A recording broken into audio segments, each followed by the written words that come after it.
హైడ్రా హైదరాబాద్ మీద పడ్డ hydrogen bomb పర్టికులర్గా పేదల ఇల్లే టార్గెట్గా ధ్వంసం చేసే కుట్ర అనంటూ పొలిటికల్ బ్లాస్టింగ్ జరుగుతోంది తెలంగాణలో. హైడ్రా కూల్చివేతలతో మనస్తాపం చెంది ఆత్మహత్య చేసుకున్నట్లు చెబుతోన్న బుచ్చమ్మ కుటుంబ సభ్యుల్ని పరామర్శించారు బీఆర్ఎస్ నేతలు. హైడ్రా తీరుపై ఘాటు వ్యాఖ్యలు చేశారు. ఇది ఆత్మహత్య కాదు, ప్రభుత్వం చేసిన హత్య అని విమర్శించారు. హైడ్రా అంటే జనానికి నిద్ర కరువు చేస్తున్న హైడ్రోజన్ బాంబు అని అన్నారు. నిన్న ఆత్మహత్య చేసుకోవడం జరిగింది.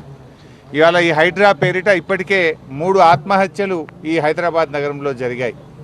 అంటే రేవంత్ రెడ్డి గారిని అడుగుతా ఉన్నా, ఇంకా ఎంతమంది నువ్వు చంపదలుచుకున్నావు?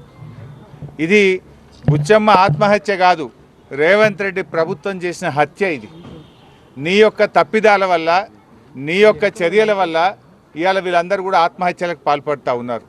దేనికోసం నువ్వు చేస్తూ ఉన్నావు? ఇంకా ఎంతమందిని పొట్టన పెట్టుకోదలుచుకున్నావు? ఇలా సినిమా చూపట్టి ఇలా పేదల బతుకులతోని కాంగ్రెస్ పార్టీ ప్రభుత్వం ఆటాడుతున్నది. పేదల బతుకులను సర్వనాశనం చేస్తున్నది. వాళ్ళ గతం చెప్తున్నాం, హైడ్రాకు మేము వ్యతిరేకం కాదు, కానీ ఈ పేదల బతుకులు నాశనం చేయడం ఏంది, ఈ పేదల ఇల్లు కూర్చోడం ఏంది, అసలు ప్రభుత్వం యొక్క ప్లాన్ ఏంది? ఇవాళ హైడ్రా అటు పోయింది, మళ్ళీ ఇప్పుడు నెక్స్ట్ స్టార్ట్ అవుతుంది, ఇలా మూసి స్టార్ట్ అవుతుంది. మళ్ళీ మూసి ఆ ప్రాంతంలో మొత్తం కూడా ఇళ్లను కూర్చే ప్రయత్నం చేస్తున్నట్టు ఇప్పుడు సమాచారం వచ్చింది.